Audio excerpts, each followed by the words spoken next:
बिस्मिल्लाहिर्रहमानिर्रहीम। अस्सलाम वालेकुम फ्रेंड्स, ये मीना एवोल्यूशन चैनल पे सुफियान नई वीडियो नए टॉपिक के साथ हाजिर है।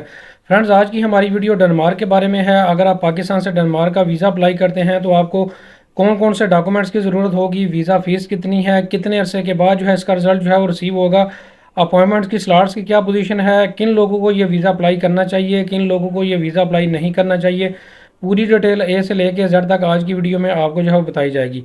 फ्रेंड्स, इस वक्त VFS ग्लोबल की ऑफिशियल मैं वेबसाइट पे जो है मौजूद हूँ। VFS ग्लोबल एक बेसिकली थर्ड पार्टी वेंडर है जो कि डेनमार्क का वीज़ा, जब आप पाकिस्तान से विजिट वीज़ा अप्लाई करते हैं तो इसके अलावा बायोमेट्रिक के लिए आपने VFS ग्लोबल, जिसे पाकिस्तान में जारी कहा जाता है, वहाँ पर जाके फाइल सबमिशन जो है करवानी होती है।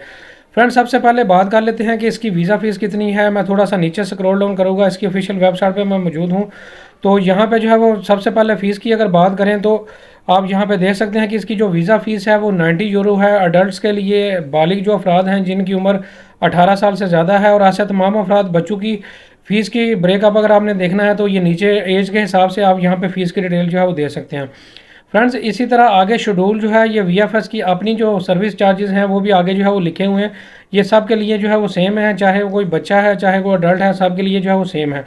तो वीज़ा फ़ीस की डिटेल मैंने आपके साथ जो है वो शेयर कर ली है। अब बात कर लेते हैं कि कौन कौन से डॉक्यूमेंट्स आपको विजिट वीज़ा डेनमार्क का अप्लाई करने के लिए पाकिस्तान से जो है वो चाहिए होंगे। फ्रेंड्स, जॉब करने वाले लोगों के लिए और बिज़नेस करने वाले लोगों के लिए डॉक्यूमेंट्स की एक चेक लिस्ट जो है स्क्रीन की लेफ़्ट या राइट साइड पे जो है वो आपको यहाँ पे जो है वो नज़र आ रही होगी। तो ये डॉक्यूमेंट्स जो है आपने जॉब करने वाले लोगों के लिए और बिज़नेस करने वाले लोगों के लिए जो है वो चाहिए होंगे। तो डेफिनेटली इसके साथ एक प्रॉपर आपकी बैंक स्टेटमेंट भी मौजूद होना चाहिए और FRC भी आपके पास जो है मौजूद होना चाहिए। फ्रेंड्स, अब बात कर लेते हैं कि इसकी अपॉइंटमेंट्स की स्लॉट्स की इस वक्त क्या पोजीशन चल रही है। फ्रेंड्स, अपॉइंटमेंट्स की बात करने से पहले मैं आपको बताता चलूँ कि डेनमार्क, इसके अलावा Schengen, USA, Canada, New Zealand, Australia या दुनिया के किसी भी मुल्क का अगर आप विजिट वीज़ा एक प्रोफेशनल तरीके से या एक अपडेटेड इन्फॉर्मेशन के साथ आप हमसे जो है वो अप्लाई करवाना चाहते हैं, आप इस वक्त पाकिस्तान में मौजूद हैं या दुनिया के किसी भी मुल्क में मौजूद हैं, तो आप विजिट वीज़ा के हवाले से फ़ाइल प्रिपरेशन आप दुनिया के किसी भी मुल्क से, दुनिया के किसी भी मुल्क के लिए आप हमसे जो है वो तैयार जो है वो करवा सकते हैं। डिस्क्रिप्शन में मेरा ईमेल एड्रेस और व्हाट्सअप नंबर मौजूद है, वहाँ से आप रब्ता जो है वो कर सकते हैं। फ्रेंड्स, टॉपिक की तरफ जो है वो वापस आते हैं। अपॉइंटमेंट्स की स्लॉट जो है इजीली अवेलेबल हैं डेनमार्क के हवाले से। फ्रेंड्स, प्रोसेसिंग टाइम की अगर बात करें तो 3 वीक से लेके 8 वीक के दरमियान जो है प्रोसेसिंग टाइम इस वक्त डेनमार्क का जो है वो चल रहा है। फ्रेंड, लास्ट में बात कर लेते हैं कि इसकी वीज़ा रेशो जो है वो कैसी है। फ्रेंड्स, अगर आप इसको फ्रांस और स्पेन के साथ कंपेयर करेंगे तो उनसे कंपैरेटिवली इसकी वीज़ा रेशो जो है वो कम है।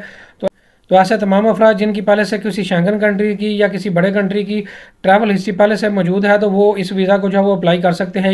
या इसके अलावा डेनमार्क का किसी फ्रेंड एंड फैमिली कैटेगरी में आपके पास किसी का इनविटेशन लेटर मौजूद है तो उस पर भी आप वीज़ा जो है अप्लाई कर सकते हैं।